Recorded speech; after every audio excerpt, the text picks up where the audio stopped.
life-changing moment Gauteng matrics had been waiting for had finally arrived. Despite today's technologically driven world, hundreds of people still flock to their schools to collect their all-important matric results. Most leaving with good news. That's 5 distinctions. Yeah, I still can't believe it. Like, I couldn't even believe it in the morning when I got the news from my friend at 4 o'clock. I couldn't believe it. Even now, like, it's just, yeah. Yeah, I cried. I told my mom I cried a bit, but I still didn't believe her. I told her to bring the paper. And then my dad calls as well to say, hey, you got a B. I'm like, okay, so it must be real. Now that I have the results, I know where exactly I want to go. My mom is just ecstatic. They're very, very happy and they seem to be very proud of me, and I'm proud too.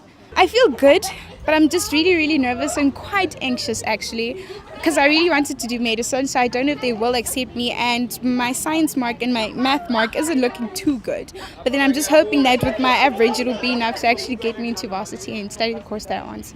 To be honest, I hadn't bought the newspaper or anything of that sort. So when I was in the taxi on my way here, I've been getting calls from relatives telling me of the great news, but I was in disbelief, shock really. So the more calls I got, the more I began believing it, and to be honest, it's really been quite an emotional morning for me really. The province's top achieving pupils and schools were also honoured at a ceremony at the Sibiya Discovery Centre in Newtown.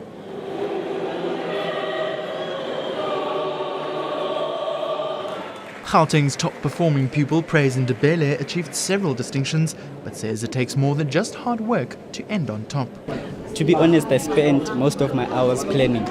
I wouldn't mind one day to say today I'm going to plan the rest of the day. So I had to plug a calendar there where for everyone to see.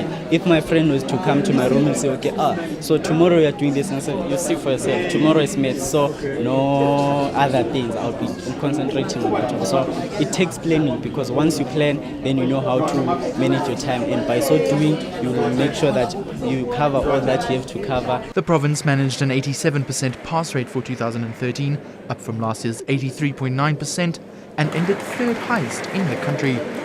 MEC for Education Barbara Creasy says this success did not happen overnight.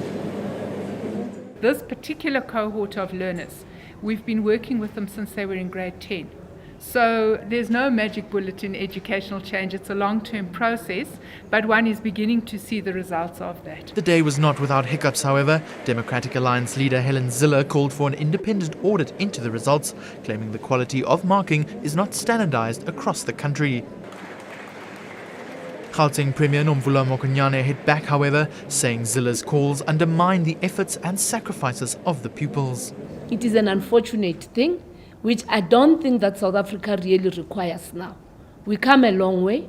Our children have made an effort, and of importance, the silly season of electioneering can't be put in the education of the African child. With just under 39% of the province's pupils passing with university exemption, it remains to be seen what the future holds for the class of 2013. Reynard Turin, Eyewitness News, Johannesburg.